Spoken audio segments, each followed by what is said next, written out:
Assalamualaikum. Nama saya Nur Ifawajah binti Kamaruniza dan saya dari kelas 7.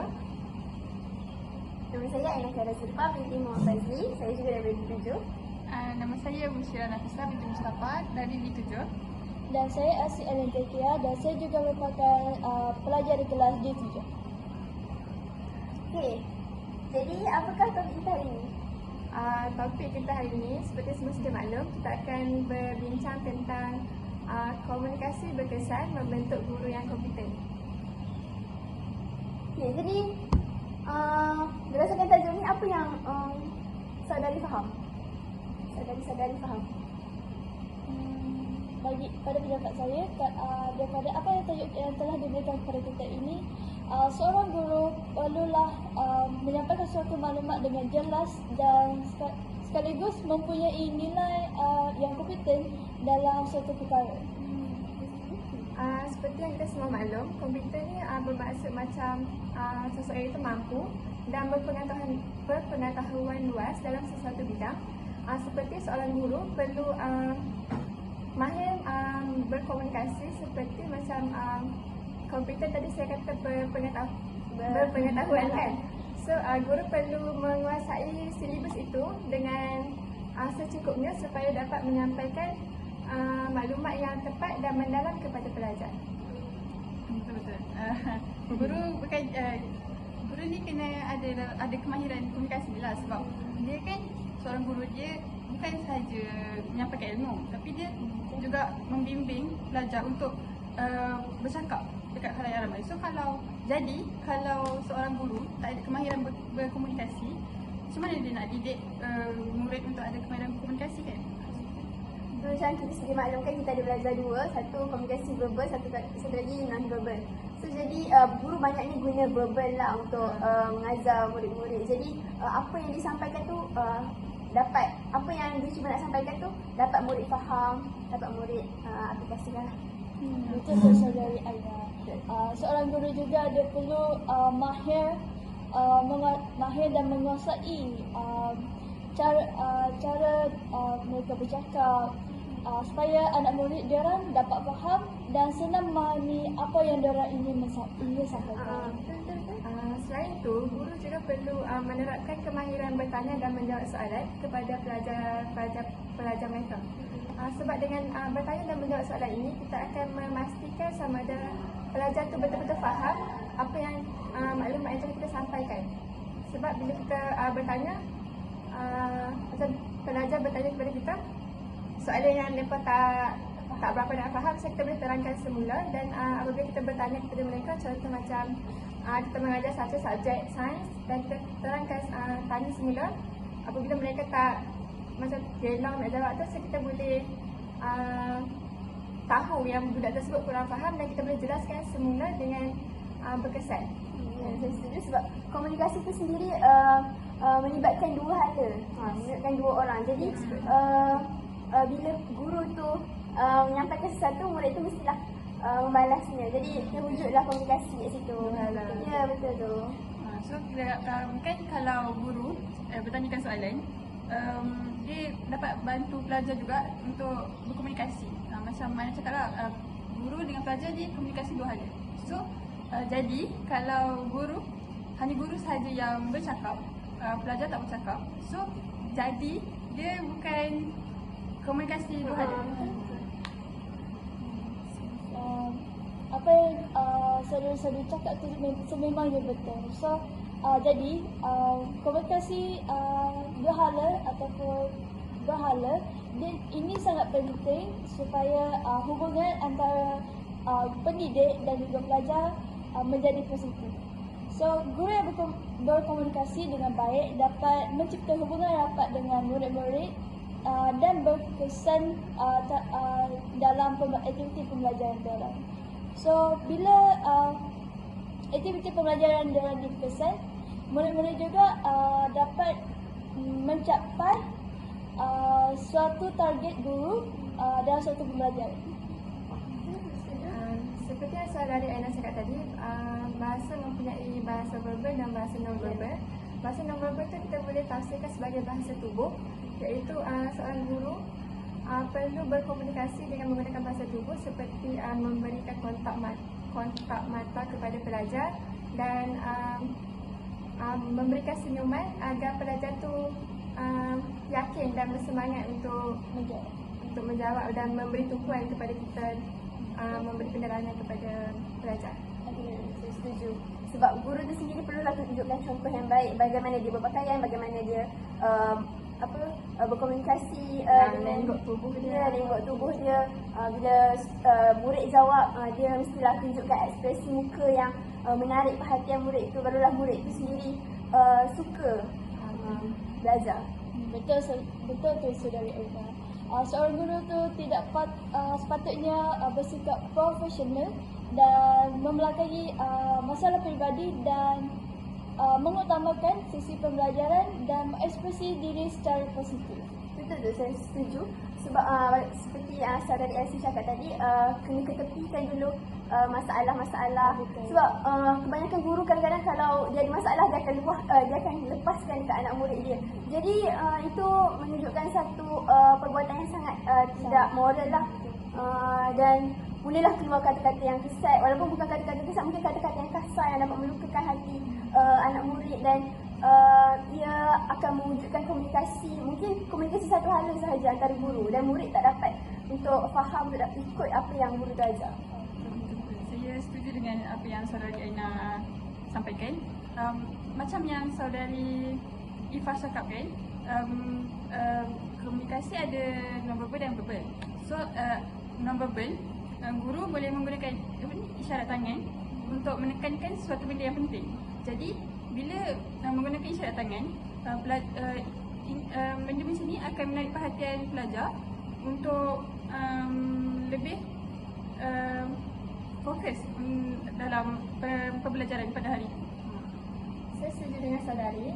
Selanjutnya guru juga perlu berkomunikasi dengan menggunakan suara yang lemah lembut dan jelas. Hal ini dapat menjadikan sesuatu ilmu yang diajar oleh guru itu lebih efektif. Jadi guru perlu mengelakkan nada suara yang tinggi bagi mengelakkan student, pelajar rasa macam takut untuk masuk ke kelas guru tersebut. Okey, baiklah. Bercakap tentang komunikasi berhala atau komunikasi dua hala, komunikasi tersebut dapat menggalakkan perbincangan antara guru dan murid. Seperti yang saudari-saudari cakap tentang sesi soal dan jawab. Ini juga merupakan salah satu perbincangan antara murid dan guru secara tidak langsung.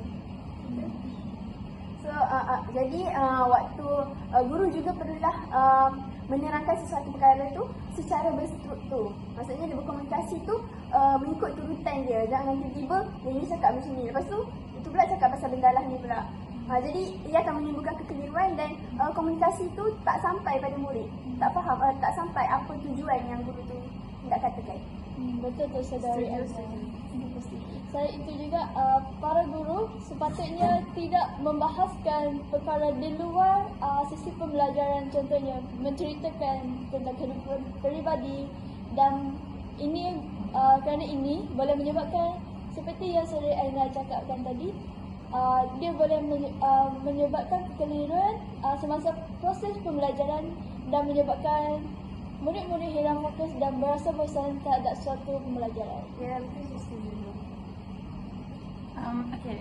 Guru juga boleh guna cara macam membuat aktiviti macam bercerita atau membuat aktiviti secara berkumpulan.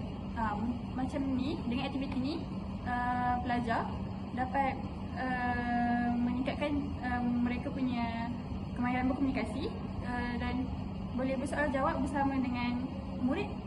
So dia merupakan komunikasi murid dengan murid, dua hal. Guru juga perlu bersikap empati terhadap pelajar dengan cara memberi pelajar menyampaikan pandangan mereka terhadap sesuatu perkara tanpa perlu menyampuk, dan hal ini boleh menyebabkan sesuatu yang hendak disampaikan oleh pelajar, yang hendak dikongsi oleh pelajar itu menjadi lebih efektif dan boleh mengeratkan hubungan antara guru dan pelajar sekaligus. Jadi saudara Ifah, seperti yang saudara cakapkan tadi, guru haruslah bersikap empati terhadap pelajar. So bolehkah saudara memberi contoh? Okay, contoh macam pelajar menceritakan tentang masalah di rumah seperti masalah pernikahan antara ibu dan bapa mereka. Jadi guru boleh menunjukkan rasa empati dengan bertanya selanjutnya dan memberikan satu pujukan dan kata-kata semangat kepada pelajar tersebut. Setuju? Setuju. Setuju. Dan zaman sekarang ni pun zaman dah makin canggih, dah makin teknologi juga digunakan. Jadi komunikasi zaman sekarang ni lebih advance orang kata. Apakah di mana sekolah sekarang ni, guru sekarang ni menggunakan aplikasi di dalam internet untuk berkomunikasi dengan para pelajar. Jadi di sini kita dapat lihat bagaimana guru berkomunikasi dengan murid tetapi secara tidak bersemuka. Betul, saya setuju dengan pendapat Aina. Bagi saya pula, guru perlulah menggunakan perkataan yang positif untuk menunjukkan diri sebagai seorang guru yang profesional. Kita perlu menggunakan perkataan yang positif dan mengelakkan perkataan yang negatif. Sebab pelajar dia akan mencontohi kita, sebab kita sebagai seorang guru merupakan contoh utama pelajar untuk mengaplikasikan apa yang mereka belajar pada hari tersebut. Setuju tak? Setuju. Selain daripada apa yang saya cakapkan tadi, saya juga rasa saya juga ingin memberi pendapat bahawa seorang guru seperti yang Seri Mushi telah bagi tahu tadi. So guru ni, jadi guru ni mereka perlu bersikap profesional bagi mengelakkan suatu masalah yang timbul. Contohnya, sekiranya seseorang guru tu dia tidak bersikap profesional seperti menggunakan kata-kata sesat, menggunakan lenggok tubuh yang kurang menyenangkan dan membuatkan para pelajar tidak mahu belajar dan berasa bosan dengan pembelajaran guru tersebut. Ini boleh menyebabkan suatu masalah timbul seperti ibu bapa murid tersebut boleh menyaman diorang atau menyaman para guru ni ataupun melaporkan suatu masalah tersebut ke media sosial dan ini akan menimbulkan masalah yang lebih besar. Saya sangat setuju dengan saudari Elsie. Selanjutnya, guru juga perlu, guru yang berkomunikasi yang efektif boleh menyelesaikan sesuatu masalah konflik yang berlaku di dalam kelas seperti jika ada pertelingkahan antara pelajar. Guru yang mahir berkomunikasi mampu untuk mengurangkan masalah tersebut dan mengelakkan daripada berlakunya masalah tersebut. Berlanjutkan lagi. Saya setuju. Bagaimana guru tu bercakap, bagaimana guru tu mengeluarkan kata-kata yang lemah lembut dapat mendamaikan kedua-dua belah pihak. Betul. Bagaimana guru tersebut boleh mengawal keadaan supaya tak berlaku perkara yang tidak diingini yang lagi teruk. Jadi komunikasi guru yang berkesan ini bukan sahaja dapat memahamkan murid tentang sesuatu perkara yang ingin disampaikan, malah dapat menerapkan nilai etika dalam diri pelajar seperti guru menggunakan bahasa yang lemah lembut dan teratur dan jelas dapat menjadikan murid tersebut lebih menjadikan itu sebagai contoh seperti yang saudari sudah cakap tadi.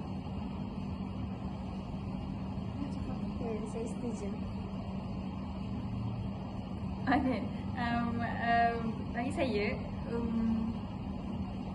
komunikasi ni penting untuk melahirkan guru yang kompeten. Okay, guru yang kompeten dia menggunakan media komunikasi ni untuk menggalakkan pelajar untuk melibatkan diri dalam aktiviti yang aktif. So, ini termasuk dalam mengajukan soalan yang mendorong pemikiran kritis. Para pelajar memberi ruang untuk para pelajar untuk bertanya dan melibatkan para pelajar ni dalam aktiviti berkumpulan. Jadi guru yang kompeten perlu menggunakan komunikasi untuk melahirkan pelajar yang juga mahir dalam kemahiran berkomunikasi. Itu pentingnya seorang guru yang kompeten. Setuju? Jadi seperti yang betul apa yang Saudara Musyirah katakan sebentar tadi.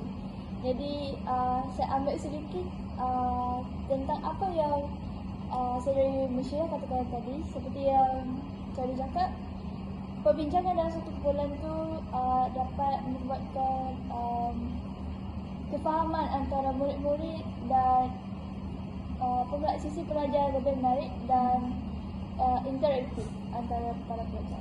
Betul? Okey. Pada pendapat saya pula, sekiranya guru membuat satu aktiviti berkumpulan macam ni, dia akan memperkembangkan macam mana cakap, cara diorang Mereka menyampaikan satu contoh, mereka melakukan satu tugasan, saudara mereka dalam kumpulan ni akan selalu berbincang dan akan membentangkan depan murid-murid yang lain, dan ini akan mengurangkan rasa takut, rasa kurang keyakinan diri dalam diri murid untuk bercakaplah dengan kawan-kawan mereka. So saya kaitkan lagi dengan komunikasi yang berkesan oleh seseorang guru ni, dia dapat membuatkan para murid lebih seronok, lebih mudah untuk faham apa yang diajarkan, dan rasa ingin kembali ke sekolah pada hari berikutnya pun akan dapat dia rasakan. Saya setuju. Dan salah satu ciri guru yang kompeten ni kita tahu adalah guru ni tahu cara menggunakan kemahiran pedagogi. So guru yang kompeten tahu cara nak menyampaikan pelajaran dengan cara yang menarik dan mudah difahami oleh murid.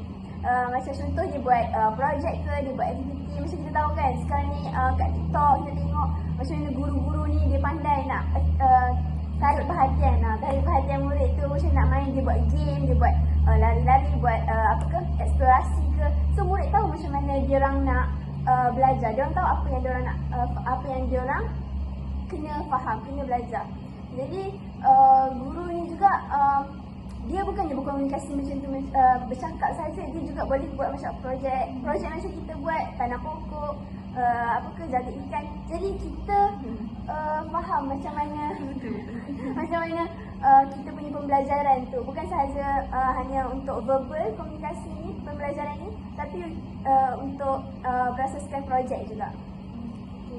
Saya setuju dengan pendapat saudara-saudari tentang pelajar perlu berkumpulan, melakukan aktiviti dalam kumpulan. Jadi dengan hal ini dapat menggalakkan perlibatan semua pelajar kerana ini merupakan salah satu komunikasi yang efektif. Jadi guru yang berkompeten tahu cara untuk melibatkan semua pelajar tanpa ada yang tersisih dan tanpa ada yang kita tak nampak kewujudannya. Okay, jadi dengan melakukan aktiviti berkumpulan ini, pelajar dapat berkomunikasi dengan rakan-rakan yang lain, juga dapat memberi pendapat dan bertanya soalan kepada guru, serta dapat menjadikan pembelajaran itu lebih efektif dan bermakna lah dekat pelajar-pelajar tersebut, sebab melibatkan pelibatan pelajar. Betul. Para murid pun tidak akan berasa tersisih suatu melakukan suatu tugasan kumpulan yang diberikan oleh guru. Ya, para murid juga boleh memberikan pandangan masing-masing. Walaupun pandangan masing-masing berbeza, tapi jika digabungkan boleh menghasilkan pandangan yang besar dan meluas. Jadi masing-masing mempunyai pandangan masing-masing. Itulah. Setuju. Selain daripada itu, guru yang kompeten juga dia harus mendengar pandangan dan pendapat para pelajar. Jika seorang guru hanya mengambil remeh pandangan pelajar, pelajar akan merasa kurang berkeyakinan dan tidak ingin lagi memberikan pandangan sebab seorang guru tidak memberi perhatian kepadanya. Betul tu saudara Michelle. Saya merasa kurang keyakinan untuk bercakap di hadapan ramai. Murid-murid juga mungkin akan terasa dan terasa tersinggung dengan perbuatan dan raut tubuh yang disampaikan oleh guru tersebut. Jadi komunikasi yang berkesan ini sangatlah penting dan merupakan teras utama dalam diri seseorang guru tersebut. Benar kata saudari. Jadi guru yang berkompeten ni perlu tahu cara yang betul untuk memberikan pujian dan kritikan kepada pelajar agar tidak ada yang tersinggung dan ataupun kecewa dengan cara bahasa tubuh yang diberikan oleh guru setelah pelajar serta membuat pembentangan atau membuat membuat perbincangan antara kumpulan. Sebab guru ni sendiri perlulah ada sikap positif dan bersemangat. Kalau guru sendiri tak bersemangat nak buat aktiviti tu, macam mana murid nak bersemangat nak belajar, nak faham apa yang guru ajar. Jadi guru perlulah sokong apa yang murid pandangan daripada murid dan sentiasa memperbetulkan kalau pandangan diorang tu ada tersalah. Sebab guru sendiri pun bukannya tahu semua benda sangat pun. Dia pun kadang-kadang ada juga tersilap. Jadi sama-sama belajar dalam proses ini. Saya setuju dengan pendapat saudari. Jika macam guru tersebut membawa aura yang negatif kepada dalam kelas, jadi kelas itu akan jadi tidak mesra dan akan boleh menyebabkan berlaku murid rasa bosan dan mungkin akan membuatkan mereka jadi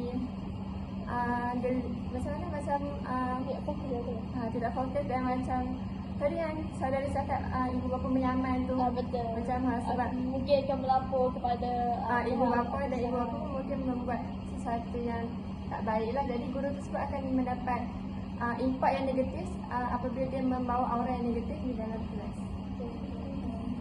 Guru perlulah ni lah ada sifat guru perlulah ada sifat empati dan keterbukaan dalam setiap pandangan yang murid berikan. Dan sifat empati dan keterbukaan ni bukan sahaja hanya tertumpu pada guru kaunseling orang selalu pandang ataupun guru kelas sebab dia dekat dengan murid. Tak, semua guru sebab murid ni kadang-kadang kalau dia ada masalah dia akan terus dia cerita. Dia macam kalau dia tak tahan sangat dia akan terus cerita pada guru-guru yang terdekat, mungkin guru yang dia suka ke. Jadi semua guru haruslah mempunyai sifat empati dan keterbukaan dan tahu macam mana nak berkomunikasi, nak mendengar segala luahan, segala pendapat yang diutarakan oleh murid. Betul tu saudari Alma. Seorang guru tu juga dia tidak harus bersikap profesional. Dah banyak kali dah cakap bersikap profesional, tapi itu memang patut dalam diri. Betul. Sangatlah penting dalam diri seorang guru. Sebagai contoh, sekiranya macam murid tu bercerita pada seorang guru tu, dia tidak boleh memberitahu kepada siapa-siapa dan bergosip tentang masalah murid-murid tersebut. Berikut apa yang Sarah Reza cakap macam tu, guru ni pegang amanah. So jadi jika ada murid ingin meluahkan perasaan apa-apa kan, kita sebagai seorang guru memainkan peranan yang sangat penting. Kita merupakan ibu bapa kedua mereka semasa di sekolah. Jadi kita haruslah menyimpan segala rahsia mereka, tidak perlulah diceritakan kepada orang lain. Tidak perlu diwawarkan, haruslah integriti dengan segala perkara yang beritahu. Betul tu saudari Alma. Bukan kita, siapa lagi? Yes. Jadi guru yang mempunyai komunikasi yang baik ini mampu memberi inspirasi kepada pelajar dan menimbulkan kepercayaan kepada guru tersebut untuk pelajar ataupun ibu bapa mereka sendiri berkongsi masalah tentang perangai anak di rumah ataupun anak itu sendiri mahu menceritakan tentang bagaimana sibuknya ibu bapa mereka sehingga mereka kurang perhatian atau apa-apa. Jadi ini boleh menimbulkan dengan komunikasi yang baik itu mampu menimbulkan kepercayaan kepada guru yang berkompeten tersebut. Betul tu saudari Alifah. So, saudari Aina, adakah pada pendapat saudari Ila, selain daripada tidak memegang amanah sebagai seorang guru dan seperti tidak bercerita tentang masalah murid itu, pada pendapat saudari macam mana lagi? Macam mana tu? Macam mana tu? Maksud saya, selain tidak bercerita masalah murid terhadap siapa, pada pendapat saudari, apakah lagi cara supaya rahsia murid itu selamat? Oh, pada pendapat saya untuk mengekalkan kerahsiaan murid tu, guru tu macam waktu mula-mula dia dapat tu, okey, dia harus pegang, mungkin dia dapat jauh dari diri dia sekejap daripada kawan-kawan guru tu kan. Dan ya, menjaga. Okay, selain itu, tadi kita cakap tentang guru menyampaikan maklumat yang jelas kan. Selain daripada menyampaikan maklumat yang jelas, guru juga perlu meringkaskan maklumat dengan sebaik mungkin lah kalau boleh, untuk bagi memudahkan pelajar faham apa yang hendak disampaikan oleh guru. Bukan menceritakan yang sesuatu yang kompleks dan boleh melibatkan pelajar jadi pening yang sama ada yang mana satu apa yang betul-betul hendak disampaikan oleh guru. Sebagai contoh macam subjek sains kan. Sains tu kan luas. Jadi mungkin guru tu dia ajar murid sekolah rendah, tapi dia terus masuk sampai biologi, fizik, semua tu. Jadi ia akan menimbulkan kekeliruan pada murid dan mungkin dia orang tak berminat untuk sambung. Jadi guru perlu mengoptimumkan sesuatu yang hendak disampaikan agar selari betul-betul dengan darjah budak tersebut, darjah yang di SAP. perdana tu kan. Ya. Guru juga tak boleh lah secara berterusan bercakap dan mengajukan soalan. Macam tak memberi peluang untuk murid memberikan pandangan.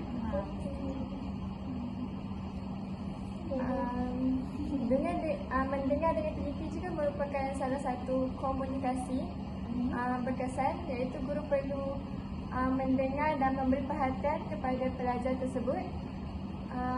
Jika pelajar tersebut memberi pendapat atau berkongsi masalah, guru perlu mendengar dengan teliti tanpa perlu membuat kerja-kerja lain dan menunjukkan perhatian sepenuhnya kepada pelajar tersebut, sekaligus dapat meningkatkan hubungan yang lebih mesra antara guru dan pelajar. Betul tu saudari Ika. Guru juga tidak boleh mengajukan soalan yang kurang menyenangkan sewaktu seseorang murid tu sedang meluahkan perasaan dia ataupun meluahkan masalah apa yang dia hadapi sekarang. So selain daripada tu, saya juga rasa bahawa seseorang guru tu dia tidak boleh memberi sudut pandangan dia sebelum seseorang murid tu habis bercerita tu. Seorang guru tak boleh menyampuk. Betul. Dia akan mengganggu dan membuat pelajar tersebut rasa macam tak mahu bercerita. Membuatkan guru pelajar rasa guru tu tak mahu untuk mendengar segala luahan pelajar. Betul. Saudari Aina? Okey, jadi apa saja? Ada lagi? Okey, ada lagi. Okey, macam Aina macam Okey. Jadi antara ciri-ciri lain lah yang guru kompeten ni perlu ada ialah seperti adaptability dan kreativiti. Jadi guru yang kompeten ni fleksibel dan mampu menyesuaikan pendekatan pengajaran mereka mengikut keperluan murid dan situasi mereka. Jadi contoh bila dia tengah mengajar ke kan, dia tengah mengajar, tengah berkomunikasi dengan anak murid tu dan mungkin tengah mengajar pasal keluarga ke apa kan, tengok tiba-tiba dia macam ajukan soalan kat murid tu tentang mungkin perkara yang sensitif yang mampu mengganggu emosi rumah tangga. Ya, konflik rumah tangga mungkin. Jadi ia satu satu perkara yang Tidak menyenangkan tidak kepada menyenangkan pelajar lah. Dalam menimbulkan satu konflik antara guru dan murid pula. Menimbulkan satu hal lagi. Betul. Dan murid-murid pun juga tidak akan fokus dan macam kurang berminat dengan apa yang guru tu ingin sampaikan suatu Ya, betul. pelajaran. Dan guru tu juga sorry, maaf. Guru tu juga perlulah tidak bercakap melebihi apa yang sepatutnya seseorang guru tu cakap. Contohnya semasa sesi pembelajaran, janganlah lari daripada topik pembelajaran sehingga membuatkan para pelajar kurang senang dan tidak bermotivasi untuk belajar. Ya, guru juga perlu guru berkompeten juga perlu mahir dalam menyusun kata-kata agar tidak mengguris hati serta boleh menyampaikan maklumat itu dengan terperinci dan pelajar dapat memahami sesuatu yang hendak disampaikan itu. Dan ini boleh menjadikan pembelajaran itu sesuatu pembelajaran yang positif dan membina. Itulah. Betul. Jadi sekarang sudah tiba masanya untuk kita membuat kesimpulan tentang apa yang telah kita bincangkan sebentar tadi. Jadi komunikasi yang berkesan ini merupakan terus utama bagi seseorang guru supaya kecekapan seseorang guru tu dapat dikekalkan dan dipertingkatkan. Selain daripada itu, seorang guru juga dapat berkomunikasi dengan jelas, efisien dan menarik perhatian semasa pembelajaran guru tersebut. Okay, jadi tadi kita terangkan tentang cara-cara. Jadi cara-cara itu akan boleh diambil oleh guru untuk melahirkan komunikasi yang berkesan, serta dapat memupuk suasana kelas yang positif, dapat memupuk hubungan yang lebih mesra antara pelajar dan dapat menyampaikan sesuatu yang hendak disampaikan dengan lebih efektif. Ya, betul. Dan guru kompeten juga memainkan peranan yang penting lah dalam pendidikan zaman sekarang ni.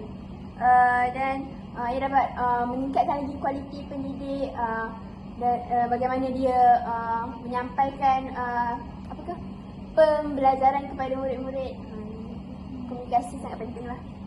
Jadi secara keseluruhannya apa yang kita bincangkan pada hari ini menggariskan bahawa komunikasi yang berkesan adalah kemahiran yang penting bagi seorang guru untuk meningkatkan pengalaman pembelajaran pelajar. Selain itu untuk mewujudkan hubungan yang positif serta membina suasana yang menyokong perkembangan pelajar secara menyeluruh. Itulah. Terima kasih semua podcast.